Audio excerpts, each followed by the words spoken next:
Fenomena yang gue lihat ini sedikit unik, berbeda, dan menurut gue bukan cuma karena kita itu problemnya ciptain generasi muda ya yang lebih pilih kelihatan kaya dibanding beneran kaya, itu yang problemnya.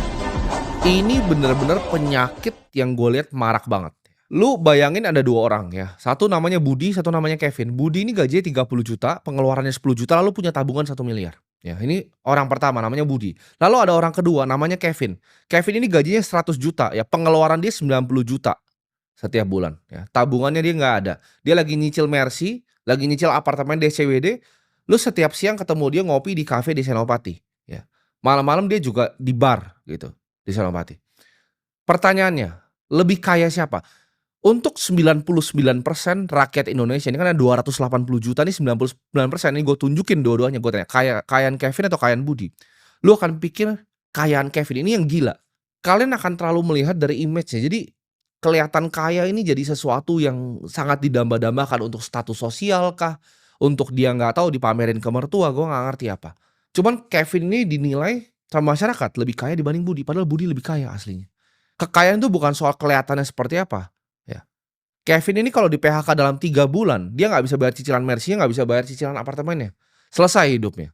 Budi ini ketika kena PHK, dia punya 1 miliar tabungan, 30 juta itu dia masih bisa sustain gitu. Karena pengeluaran cuma 10 juta. Sedangkan Kevin pengeluaran 90 juta. Ketika keran 100 juta setiap bulannya habis, dia habis hidupnya.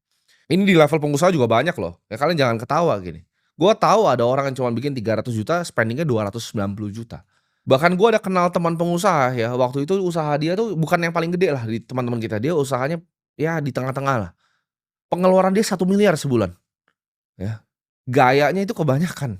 Jadi kaya itu bukan apa yang dilihat, tapi apa yang beneran ada isinya. Karena kadang ada orang kaya yang kelihatannya biasa-biasa aja. Tapi ada orang yang sebenarnya nggak punya duit gitu. Kayak beberapa influencer yang kalian mungkin lihat, sebenarnya nggak punya duit, gue tahu, duitnya paling cuma 10 M. 8 M tuh dibeliin mobil, ada yang segila itu. Sakit jiwa menurut gue, ini sudah sakit jiwa, gitu. Ada yang uangnya 15 M, dia beliin 11 M itu mobil isinya. Kayak menurut gue nggak masuk akal gitu, nggak masuk di akal. Orang kaya itu lihatnya neraca ya, balance sheet, bukan income doang, bukan pendapatan doang, tapi asetnya berapa, liabilitasnya berapa. Bebas finansial itu rumusnya sederhana ya, pengeluaran per bulan lu dikali 12 dikali 25 ya, 4% lu bisa tarik setiap tahun. Gampang gitu aturannya. Gue tuh bebas finansial umur 20 tahun bukan karena gue punya aset paling banyak, tapi pengeluaran gue bisa dijaga ya. Simple kok rumusnya bebas finansial, artinya lu besok ketika lu nggak ada kerjaan, lu udah nggak perlu ngapa-ngapain lagi, itu udah bebas finansial. Lu percuma aset lu